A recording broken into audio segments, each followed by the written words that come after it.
Bien, llegamos entonces a nuestra tercera parte de la serie sobre Dios y el arte, una visión cristiana del arte y la belleza. Y hoy vamos a tocar algunos aspectos relacionados con la pintura, la escultura y la arquitectura. Haremos mención de otras cosas también, pero creo que sobre estos aspectos nos vamos a centrar hoy. Y quiero presentar el tema diciendo que alguna vez escuché que gran parte de la culpa de la crisis en la pintura fue causada por la aparición de las cámaras fotográficas, pues estas últimas captaban con mejor o con mayor fidelidad la realidad que observamos. Eso se escucha bien, ¿cierto? Hasta que comprendemos un poco mejor el propósito de las artes, entre ellas la razón por la cual se pinta o se dibuja.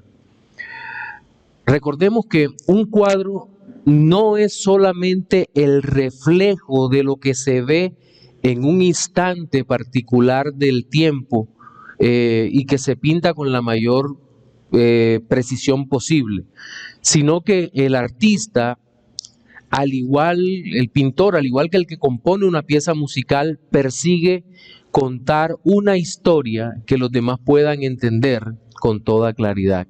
Esa es la razón de la pintura. Entonces, de tal manera que hay una gran diferencia entre un cuadro y una fotografía. La diferencia es bastante notable, como les había dicho, como les he hecho mención ahora. En el mundo del arte, cada vez se intentó reflejar con mayor precisión la realidad visible, y con la aparición del punto de fuga, es decir, la perspectiva lineal, permitió que en un espacio de 2 dimensiones se pudiera dibujar las 3 dimensiones conocidas, tal y como las percibe el ojo humano. Quien sentó las bases para estas nuevas técnicas fue el arquitecto Filippo Brunelleschi, nacido en Firenze, 1377 a 1446, y en su cuadro La Trinidad de Masaccio, ubicada en la iglesia fiorentina de Santa María Novella, aparece esta obra. Como podrán notar, en pleno Renacimiento, el arte religioso seguía siendo una de las expresiones más aceptadas de la sociedad medieval que, a pesar del creciente humanismo, no desechaba del todo el elemento religioso como tema principal de toda su obra, a pesar de que en el Renacimiento ya el pensamiento había empezado ese proceso de rápida secularización o degeneración por los temas que realmente eran trascendentes. Cuando vemos estos eventos en la historia, tales como el innegable avance de las técnicas artísticas, pero ante todo en la pintura, que es lo que estamos hablando hoy, notamos que se creó una tensión, no solo en la pintura, sino también en la música y en otras artes, entre lo religioso y lo secular. Y es cuando surgen las preguntas para la mente creyente, como por ejemplo, ¿cuál es la manera correcta de evaluar las expresiones artísticas de las cuales hemos hablado? Es decir, la pintura, la arquitectura, la escultura y las bellas artes en nuestro tiempo presente. Y otra pregunta es, ¿puede la Biblia proporcionarnos los elementos espirituales para comprender el mundo como lo vemos? Sin lugar a dudas, el arte tiene elementos que cada vez pueden volverse más complejos de evaluar para el creyente, pero confiamos en la suficiencia de las Escrituras y creo que podemos iniciar una evaluación de estas expresiones artísticas partiendo de lo que Dios dice en su palabra. Para eso quiero que leamos 2 textos. Por favor, acompáñenme, Éxodo 20, del 1 al 6. Ahí vamos a ver los 2 primeros mandamientos. Éxodo 20, del 1 al 6. Luego les doy el otro texto. Dice, lo leo en Reina Valera. Dice, y habló Dios todas estas palabras diciendo, yo soy Jehová tu Dios, que te saqué de la tierra de Egipto, de casa de servidumbre. No tendrás dioses ajenos delante de mí. No te harás imagen ni ninguna semejanza de lo que está arriba en el cielo, ni abajo en la tierra, ni en las aguas debajo de la tierra. No te inclinarás a ellas, ni las honrarás, porque yo soy Jehová tu Dios, fuerte, celoso, que visito la maldad de los padres sobre los hijos hasta la tercera y cuarta generación de los que me aborrecen, y hago misericordia a millares de los que me aman y guardan mis mandamientos. La prohibición de construir imágenes, esculturas, trabajar en ellas cuidadosamente, dándoles formas, y asociados a esto el diseñarlas, adornarlas o dibujarlas, parecería una orden de evitar cualquier forma artística relacionada con esta clase de labor. Pero, ¿es en realidad así?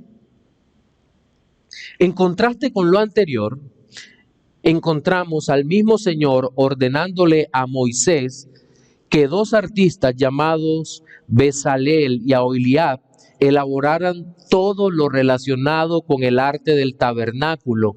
Curiosamente, este segundo grupo de mandatos se encuentran también en el mismo libro de Éxodo, pero ahora en el capítulo 31, versículos 1 al 6. Éxodo 31, del 1 al 6. Leamos. Habló Jehová a Moisés diciendo, mira, yo he llamado por nombre a Bezaleel, hijo de Uri, hijo de Ur, de la tribu de Judá, y lo he llenado del Espíritu de Dios, de sabiduría, de inteligencia, de ciencia, y en todo arte, para inventar diseños. Escuche esto, para trabajar en oro, en plata y en bronce, y en artificio de piedras para engastarlas, y en artificio de madera para trabajar en toda clase de labor.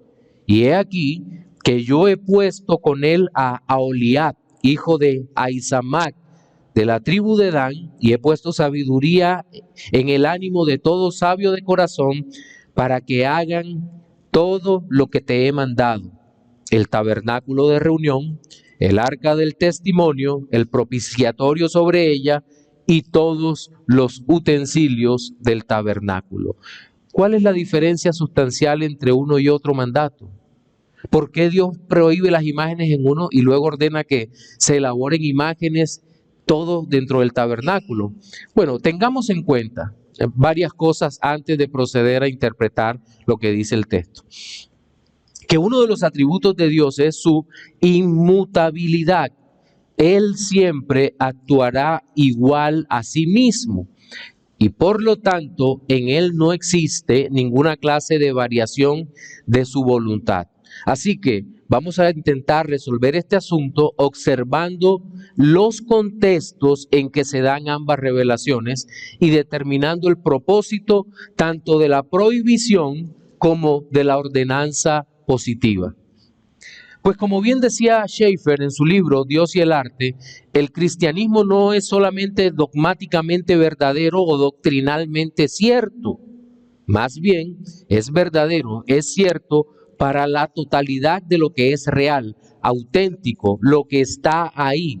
El cristianismo es verdad en toda el área donde se desenvuelve la totalidad de la existencia de todo el hombre. En otras palabras, la autenticidad de la fe cristiana, de lo que Dios revela, no permita que existan contradicciones en Dios mismo. En nuestra escuela dominical de hoy vamos a considerar tres aspectos sobre el arte, particularmente, como les decía, la pintura, la escultura y la arquitectura. Y vamos a iniciar hablando de el arte pagano y la razón de su prohibición. Habíamos leído Éxodo capítulo 20 del 1 al 6. Durante muchos años, yo les decía, y ahora citaba a Schaeffer, yo he sido admirador del trabajo de Schaeffer, porque Francis Schaeffer parece que en cosmovisión no hay otro pensador como él en todo el mundo. Tiene la capacidad de comprender la sociedad de una forma que difícilmente otros podríamos hacer, y analiza el problema del pecado del hombre con una mayor profundidad que las obviedades y simplezas en las que por lo general nosotros caemos. Claro, no obstante, recuerdo que en una serie de Francis Schaeffer que se llama ¿Cómo debemos vivir entonces? Es una serie excelente, diferí en una parte con él, donde él dice que los israelitas debieron guardar las estatuas y demás representaciones artísticas de las naciones cananeas para que tuviésemos un mayor conocimiento de esos pueblos. Inmediatamente uno dice, no, eso no está bien, porque Dios mandó destruir todo rastro de la cultura cananea, sobre todo en 7 naciones que Él ordenó arrasar de sobre la faz de la tierra. Ahora bien, es cierto que uno tiene curiosidad por aquellas cosas, pero cuando pensamos en por qué Dios dio mandamientos tan profundos en contra de la idolatría, lo que nos viene a la mente es la razón por la cual el mundo antiguo edificaba estatuas o por el cual el mundo antiguo construía imágenes. Y todas esas esculturas antiguas, o la mayor parte, no todas, la mayor parte de las esculturas antiguas y demás expresiones artísticas de los pueblos no judíos en el tiempo de la conquista y de los jueces eran estatuas que representaban a los dioses falsos, principalmente aquellos que se relacionaban con la fertilidad. También existían cánticos dirigidos a esas deidades, pero debo aclarar que no todo lo que se hacía en aquel momento estaba relacionado con la idolatría ritual. También había manifestaciones culturales que nada tenían que ver con la religión, cantos, pinturas y esculturas costumbristas o hechas simplemente para honrar a una persona distinguida. Si leemos con atención el Éxodo, vamos a notar también que en los 2 primeros preceptos de la ley de Dios, la relación con la situación de idolatría del pueblo en Egipto ayuda a que comprendamos el peligro de la idolatría para el pueblo de Dios. Y es allí que la prohibición que Dios da en la ley, aunque la ley tiene un alcance mucho más amplio, toca inmediatamente al pueblo de Dios, diciéndoles, no tengan otros dioses delante de mí, pero tampoco construyan imágenes de nada de lo que ustedes vean. Los egipcios lo hacían. Y seguramente eso había influido en el corazón del pueblo de Dios, que iban a tener esa tendencia hacia la idolatría ritual. Y lo vemos también en el capítulo 32 del libro de Éxodo. ¿Recuerdan lo que pasó allí? ¿Qué construyeron?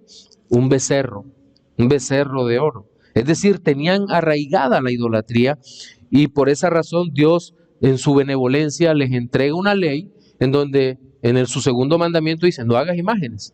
En el primero dice, no tengas dioses, pero en el segundo dice, no hagas imágenes. Entonces, este mandamiento está relacionado con eso. Ahora, recordemos también que el pueblo había sido liberado de la opresión de los egipcios. Pero recordemos cómo hace Dios para liberarlo. Envía 10 plagas que acaban prácticamente con la nación egipcia. Pero aquellas plagas tenían como propósito castigar los dioses de Egipto. Los dioses de Egipto no existen. Seguramente serían demonios o algunas cosas por el estilo. Pero los dioses de Egipto no existían. Y Dios hiere a cada uno de las imágenes mentales que tenían los egipcios sobre lo que era un dios. Solo pensemos en el Nilo, en el río Nilo. El río Nilo era para el egipcio una deidad y fue literalmente herida porque el Señor la volvió sangre cuando Moisés con su vara lo toca. Entonces lo que está diciendo Moisés al pueblo es, mira, ustedes le sirven al Dios verdadero, no hay ninguna razón para volverse a los falsos dioses, a las imágenes. Pero debo insistir en que la ley tiene un alcance muchísimo más amplio. De hecho, un principio universal se aprecia en este precepto y es que Dios hace un reclamo. El reclamo que hace Dios es el reclamo de exclusividad de la adoración religiosa del hombre. Dios dice, solo yo soy Dios. ¿Recuerdan cómo empieza la ley? ¿Cuál es el prólogo de la ley que llamamos? yo soy el Señor tu Dios que te sacó de la tierra de Egipto. Ahí empieza. Toda la ley, ese es el contexto en el cual nosotros necesitamos entender ese mandato. Dios está reclamando la exclusividad porque Él es no solo el creador, sino el libertador, el redentor de este pueblo. Y cuando toma un pueblo para sí, toma Israel para sí, el propósito que tiene Dios con ese pueblo es hacerlo su especial tesoro sobre todas las naciones de la tierra. Y le reclamaba al pueblo que fuera santo. Y recordemos que la santidad es ser apartados para el servicio de Dios. Y no podían estar apartados para el servicio de Dios cuando si se inmiscuían en las prácticas idolátricas o inclusive si ellos creaban un sistema idolátrico para ellos mismos. Entonces, la razón de la prohibición no es prohibir el arte en sí mismo, sino prohibir la idolatría. Y es allí donde a veces parece haber una desconexión que parece que llega casi a lo supersticioso cuando algunos de nuestros hermanos ven una estatua o algo y dicen, eso es pecado. Incluso alguna vez me llegó un meme donde decía, las estatuas deben quitarse, las estatuas son pecado.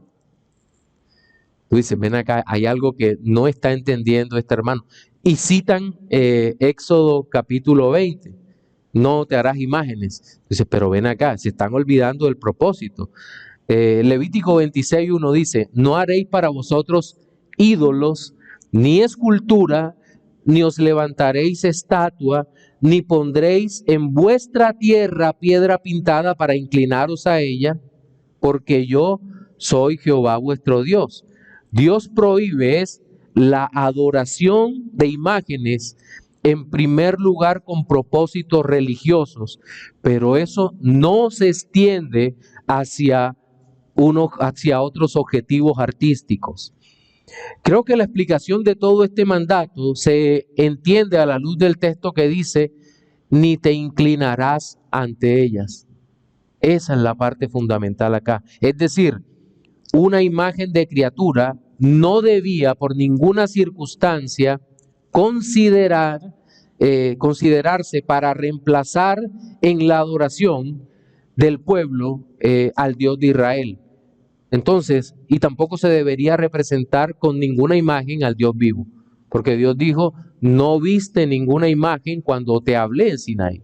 Entonces no se debía representar. De nuevo cito a Francis Schaeffer, dice, así el mandato que prohíbe la fabricación de imágenes, esculturas o cualquier otra representación artística con fines culticos no va dirigido en contra del arte, sino en contra de adorar cualquier cosa que no sea el creador y específicamente en contra de adorar el arte mismo. Adorar el arte, elevarlo a la categoría de ídolo es incorrecto, pero crear arte no lo es. Esto me pareció bien interesante. Ahora, vayamos al segundo de los mandamientos que hablamos, al segundo grupo de mandamientos, es decir, el relacionado con el diseño del tabernáculo y las figuras de dentro del tabernáculo que leímos en Éxodo 31 del 1 al 6. Y vemos que, en primer lugar, la capacidad creativa es un don divino. Es un don divino. Nadie puede crear algo si Dios no le concede la capacidad de crear. Muchos quisieran cantar bien. O como decía un amigo, yo canto bien, lo que pasa es que se oye mal. Entonces, de verdad, el arte es un don divino, es una bendición y no una maldición. Lastimosamente, el corazón del hombre está inclinado a todo mal y lo que ocurre con mucha frecuencia es que justamente hace lo malo. Pero digamos que el Señor nos ha dado a los seres humanos un deseo legítimo por lo bello, por la belleza. Eso viene de Él. Yo creo que a todos nos ha pasado que de pronto cuando hay un paisaje hermoso o estamos frente a un paisaje, sobre todo nosotros acá en la costa que estamos tan cerca del mar y hay unos paisajes, por ejemplo, en el Parque Nacional Tayrona que uno uno queda extasiado, es la palabra, con tanta belleza. Tú no sabes hacia dónde mirar. Tú dices, allá está el mar, allá se ve como verde, pero de aquel lado es azul turquesa, y sobre este lado la montaña entra en el mar y allá se queda quieta el agua mientras acá se mueven las olas. Y tú tratas como de describir en tu mente, como de beber toda esa belleza, de comerte esa belleza así, pero finalmente dices, no, voy a reflexionar en lo que Dios hace. Bueno, los creyentes tenemos eso, la belleza está allí, Dios lo ha puesto como el deseo de saciarnos mirando las cosas bellas que Él ha hecho. Y ese deseo viene de Él porque Dios es bello en sentido absoluto. Y por esa razón, ¿se acuerdan de David cuando dice, parafraseo el texto, dice, me gustaría estar en tu templo para contemplar la hermosura del Señor, para contemplar tu hermosura? Ahora, la belleza de Dios no se puede contemplar visualmente, solo podemos contemplar visualmente su creación, pero la belleza de Dios se contempla es espiritualmente y solo la pueden contemplar a plenitud aquellos que han sido regenerados por la obra de Cristo. Pero no obstante, en el no creyente persiste el anhelo por lo bello, porque el no creyente, como ser humano, fue formado, fue hecho a imagen y semejanza de Dios, aunque la imagen haya sido destruida o destrozada, mejor, por el pecado. Entonces, digamos que no podemos negar que el alma humana está en búsqueda de la belleza, aunque por la motivación equivocada, ya no como reflejo de la obra de Dios, sino que ahora persigue la belleza solo por la belleza, solo porque es bello. Es decir, la única motivación es lo que ve, lo que observa, la belleza y punto, como realidad máxima. Digamos que es una expresión demasiado existencialista, o una visión, mejor, demasiado existencialista de lo que es la belleza. H.R. Rumaker, en su excelente libro llamado Arte Moderno y la muerte de una cultura, aborda el problema haciendo un análisis del magnífico pintor Monet. Dice, solo Monet parecía estar seguro de sí. Sencillamente continuó y en 1895 se atrevió a dar un gran paso, el paso decisivo. Cruzó el umbral dando el segundo paso hacia el arte moderno. Dijo Monet, no, uno nunca sabe si hay realidad tras la sensación que recibimos.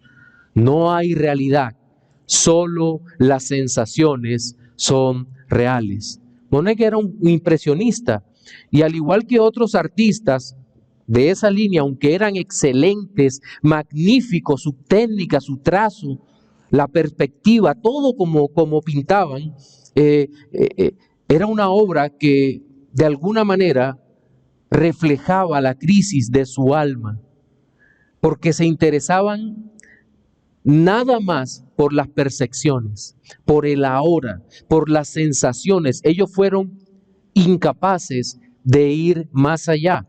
Y eso lo vemos también en el resto de estos impresionistas, como lo fueron Auguste Renoir, Degas y por supuesto Vasily Kandinsky. Todos estos fueron inicialmente rechazados, tanto que debían exponer en un salón aparte que llevaba el nombre el Salón de los Rechazados. No podían exponer en los salones oficiales, hasta que finalmente, como sucede siempre, la sociedad y la crítica los acogió. No obstante, no todos los pintores de aquel tiempo estaban felices de transmitir solo lo que veían, solo el aquí y ahora, solo la belleza. Por ejemplo, algunos como Gauguin se levantaron en protesta contra esto y a él se le atribuye una carta de donde se tomó el siguiente fragmento. Para mí, el artista grande se define por su gran inteligencia y tiene sentimientos que son muy delicados y casi traducciones imperceptibles de su entendimiento. Observaremos la enorme creación natural y veamos si podemos encontrar leyes para crear todas las pasiones humanas de tal forma que, aunque no sean muy exactas, sin embargo, sean claras en sus efectos. Seguramente estos grandes pintores estaban llenos de talento, pero estaban desapareciendo el sentido verdadero del arte, que es ¿cuál? Exaltar el alma, llevarlo a la contemplación de las cosas sublimes. Ahora, el arte no es solo la capacidad de elaborar y de diseñar algo, sino que es múltiple y debe reflejar algo superior a lo que representa. En el caso del tabernáculo, y volvemos al tabernáculo, todo lo que se hiciera en aquel momento era para glorificar al Señor en lo sublime de su grandeza. ¿Cuántas disciplinas se combinaron en estas obras? Yo estuve meditando cuando leía el pasaje sobre cuántas disciplinas se combinaron allí. Dios mostró a Moisés el diseño, entonces hay diseño, capacidad de diseñar. También el genio creativo del arquitecto, ¿cierto? Porque se le trazó el plano del tabernáculo. Pintura. Se debieron pintar aún las pieles que se usaron para el tabernáculo. Al dibujar, pintura también al dibujar los bocetos. Escultura, cuando se fabricaron los querubines que estaban sobre el arca. Incluso el candelabro y los candeleros se trabajaron a martillo, dice el texto bíblico. ¿Y qué decir de todos los elementos cubiertos de oro? ¿Cómo se llama el trabajo en oro? Orfebrería. Eran hábiles orfebres en ese momento. Pero también observamos trabajo en madera, ebanistería, con piedras preciosas, joyeros. No joyeros de los que hacen joyas para el sancocho, sino joyas. Y los que trabajaban el hierro y el bronce, me refiero a la herrería, ¿cierto? Y todo lo anterior debía ser muy precisos en las medidas. Es decir, todo el arte debía estar enmarcado dentro de un elemento de la ciencia. El arte sin la ciencia no es posible, ni la ciencia sin el arte. No es posible. Hoy en día parece que tenemos la tendencia a desintegrarlo todo, no a integrarlo. De hecho, creo que ese fue uno de los problemas que se dieron cuenta algunos de los filósofos griegos y trataron de encontrar la piedra filosofal, aquella que permitiera integrar todos los conocimientos en uno solo.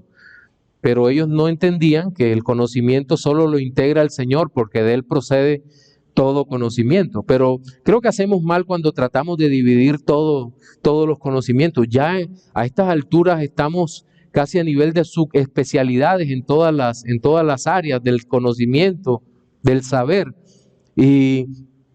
Y parece que nos olvidamos de las demás cosas, integrar el conocimiento. Entonces, miren todos estos elementos artísticos, cómo se unen de una manera tan maravillosa, cómo los vemos allí. Y les decía que la ciencia sin el arte no es posible. Mire el diseño de un coche, de un auto. El auto requiere un diseño y ese diseño es arte, pero todo por dentro, todo lo del motor y la parte eléctrica es justamente ciencia, tecnología.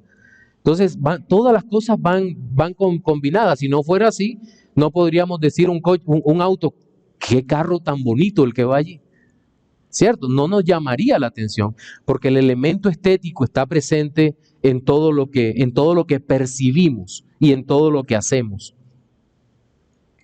Pero entendemos que el Señor no solo da el talento, sino que además regala el ánimo, el esfuerzo para trabajar, porque de nada sirve el talento sin dedicación y la disciplina para ejecutar las tareas que un artista debe realizar. Antes de que se me olvide, los que tengan preguntas la pueden ir formulando a través de los distintos medios virtuales nuestros, el chat de YouTube y los grupos de WhatsApp, discipulado, iglesia, varones, asistentes y demás. Bien, entonces, el hombre del presente, al parecer, se conforma artísticamente con poco. William Ramsay, en un escrito sobre el arte postmoderno, él dice que se sorprendió cuando escuchó la noticia de que una artista estaba exponiendo en un lugar. Y él trató de averiguar qué era lo que estaba exponiendo. Y lo que estaba exponiendo era una cinta de color que pasaba alguien corriendo por todo el auditorio. Esa era la exposición. Y dijo, pero ¿cuál es el propósito de esa cinta? Y luego le preguntaron a la supuesta artista qué era lo que estaba haciendo. Dijo, no, esa es mi obra, expresa movimiento, no sé qué. Dijo cualquier cantidad de babosadas. Y al final le preguntaron, pero ¿tú sabes algo de arte? Y ella dijo, no tengo ni la menor idea. Ese parece ser el mundo actual. El hombre se conforma con eso. Se conforma con poco o con muy poco. Y eso es lo verdaderamente triste. Se conforma con ver un cuadro en donde hay una clase de pintura derramada allí sin orden, sin simetría, sin perspectiva, sin profundidad. Y como lo he dicho otras veces, a eso le llama arte abstracto. Y si uno dice, oye, ¿qué es eso? Dice, tú eres un ignorante. ¿Tú no ves lo que está expresado ahí?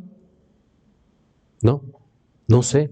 Entonces le ponen unos títulos enormes y casi siempre son arte de protesta. Arte de protesta. Esto es contra la opresión de no sé qué. ¿Tú dices? No sé a qué se refieren con eso. No sé. Y lo curioso, ¿sabe qué es? Que algunos de estos que pintan esos mamarrachos son hombres y mujeres que podrían pintar cosas buenas porque han pasado su vida estudiando el arte. Yo digo, por lo menos los impresionistas de los cuales les había hablado, de Monet, de Degas, ellos intentaron captar el momento de forma precisa. Pero ¿qué pasa con estos que no pintan nada? Creo que es un desperdicio de tiempo para ellos y para nosotros. Pero volvamos al arte religioso. Y tenemos que decir que en aquel momento de la historia de la revelación, de los textos que leímos, el arte tuvo como objeto que el pueblo tuviera un lugar de referencia, al tabernáculo, donde encontrarse con el Señor, su Dios, que fue que los libertó, quien condescendió con su pueblo para que ellos le pudieran conocer. Y todos los elementos que allí se encontraban tenían un significado histórico, pero también en todo el entramado de la historia de la salvación, cuyo centro es la persona y la obra de Cristo. La obra del tabernáculo y todos los elementos que allí estaban no eran una obra aislada dentro de la narrativa histórico-redentora. Estaba conectada con la eternidad. Dios mismo lo había dado y tiene una relación tipológica con la obra de nuestro Señor Jesucristo. Claro, el arca de la alianza o del pacto que posteriormente implicaría un mejor pacto en Cristo Jesús. Luego el Señor desecharía el elemento gráfico o el elemento visible. Y así tantas cosas que nosotros podemos ver. Los querubines sobre el arca, o el candelabro, o el altar de bronce. Todo eso tenía una representación, un símbolo que puede interpretarse porque la Biblia misma le da significado interpretando lo que significa. Sobre todo cuando leemos todas esas figuras a la luz del nuevo pacto en la carta a los Hebreos.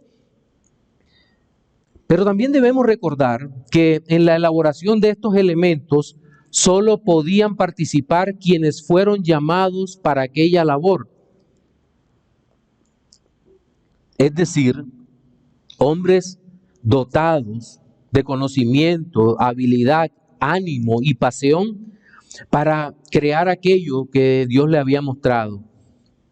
Pero tampoco debemos olvidar el hecho de la perspectiva pactual.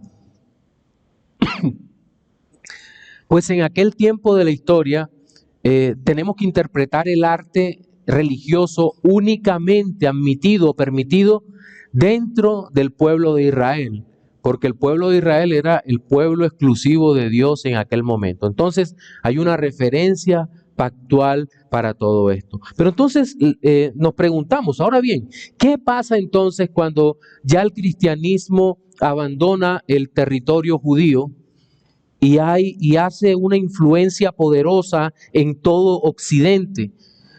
Influye, y el cristianismo influye sobre toda la sociedad. Pues si usted se da cuenta, casi todo el arte medieval, sobre todo, intentó representar algún aspecto de la religiosidad o de la religión en la pintura, la arquitectura o la escultura. Es notable, por ejemplo, que artistas paganos como Da Vinci o Miguel Ángel trataron de acercarse al cristianismo. ¿Cuál fue el problema? El problema fue que lo hicieron desde su propia visión de la fe, si a eso puede llamarse fe. Ellos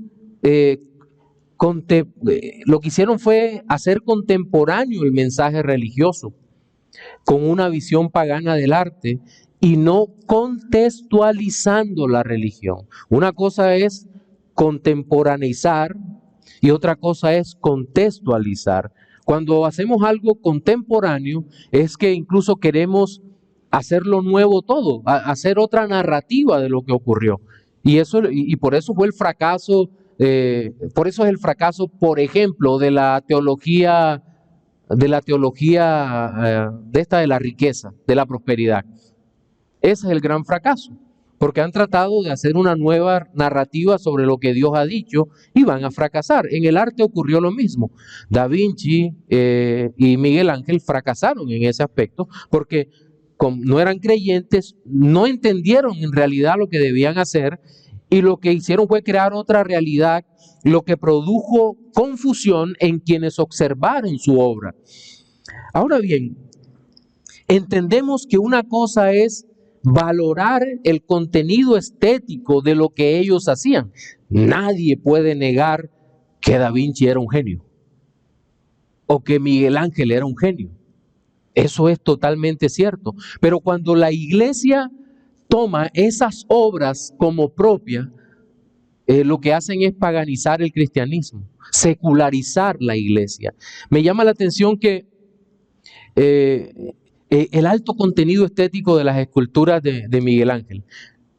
¿Cómo vas a negar que el Moisés es una escultura magnífica? O el David de Miguel Ángel. Son hermosísimas las esculturas. Pero cuando vemos el resto de su obra, por ejemplo, así como Miguel Ángel esculpió a Moisés y a David, también hizo escultura de Baco, dios del vino, Cupido, dios del amor, y lo pinta durmiendo, y allí mismo lo mezcla con la pietà, la piedad. Toda su obra tiene un elemento humanista que se aleja terriblemente del mensaje del Evangelio. Sus esculturas se caracterizan por la sensualidad y distan mucho de ser algo espiritualmente bueno o éticamente ejemplar. De hecho, se dice sobre la escultura de David que más parece a Goliat, porque las dimensiones de aquella escultura es de 5,17 metros de altura y pesa 5,5 toneladas. El grado de detalle, cuando usted lo abre en internet, el grado de detalle es impresionante. Y esta escultura se presentó desnuda, pues el autor dijo que representaba el contacto y armonía del hombre con la naturaleza. El extremo cuidado que le puso al cuerpo masculino nos deja ver una de las cosas que sabía toda la sociedad de esa época, que el gran escultor era gay. De hecho, la frase que se le atribuye es bastante controversial cuando se le preguntó cómo había hecho tan magnífica escultura.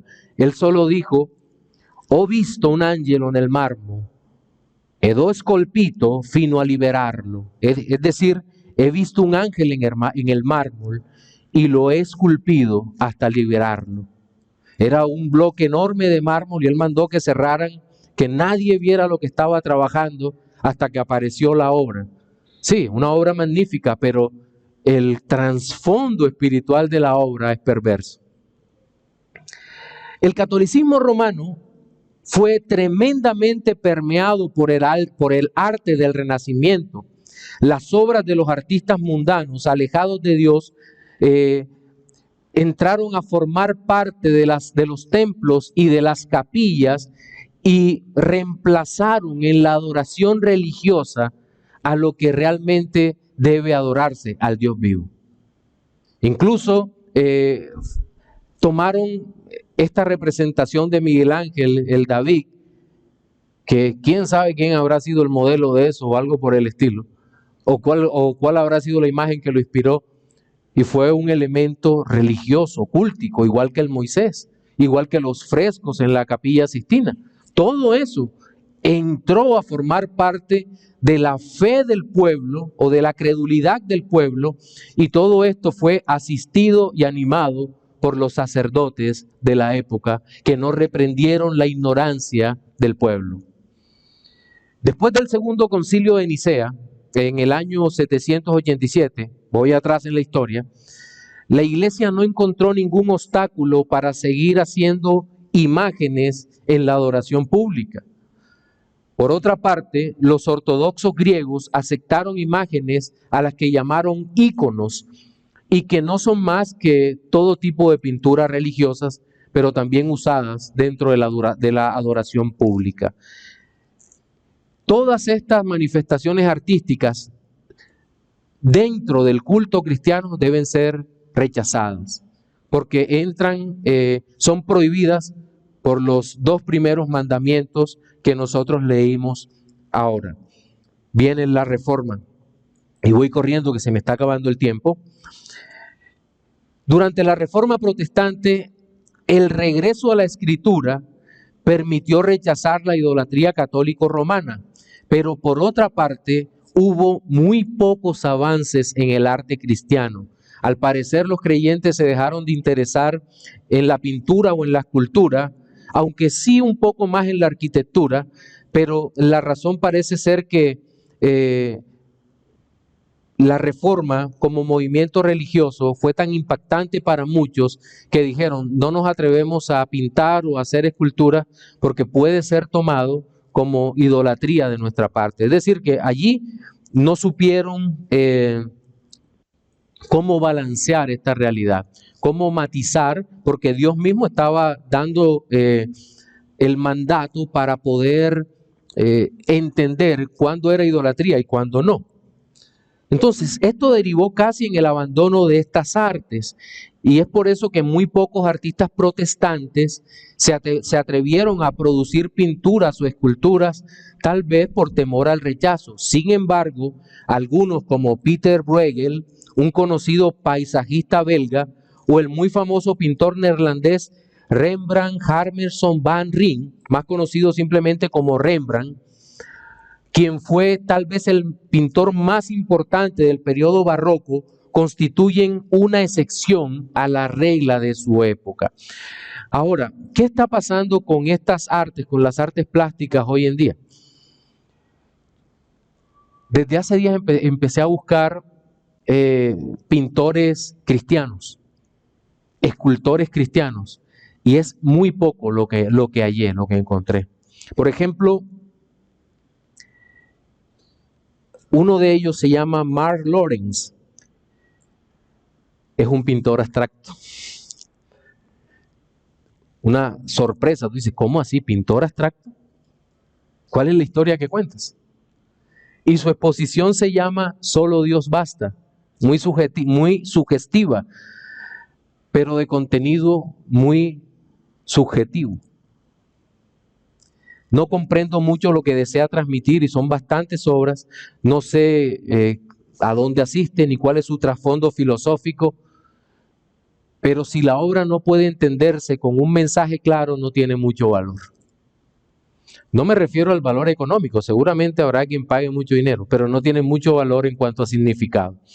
También encontré a Edward Nippers, un artista estadounidense, pintor estadounidense, Sus principales obras, atérrese, son pinturas a gran escala que representan narraciones bíblicas con figuras desnudas.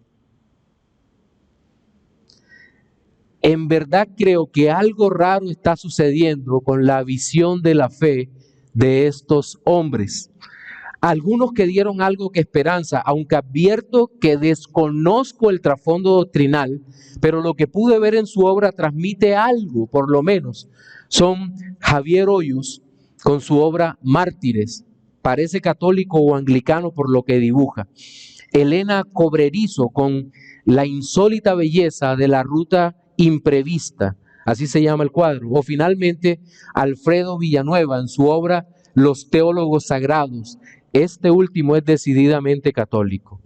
Entonces, hay un llamado que necesitamos hacer a los artistas plásticos cristianos y a los artistas en general, a los que componen. Si son creyentes, busquen glorificar a Dios. Empiecen a crear, den testimonio al mundo que tanto necesita. Háblenle con su obra acerca de Cristo. Muestren lo que Cristo hace en el corazón de los hombres y de las mujeres. Creo que a eso nos ha llamado el Señor, a glorificar su nombre y a gozar de Él para siempre.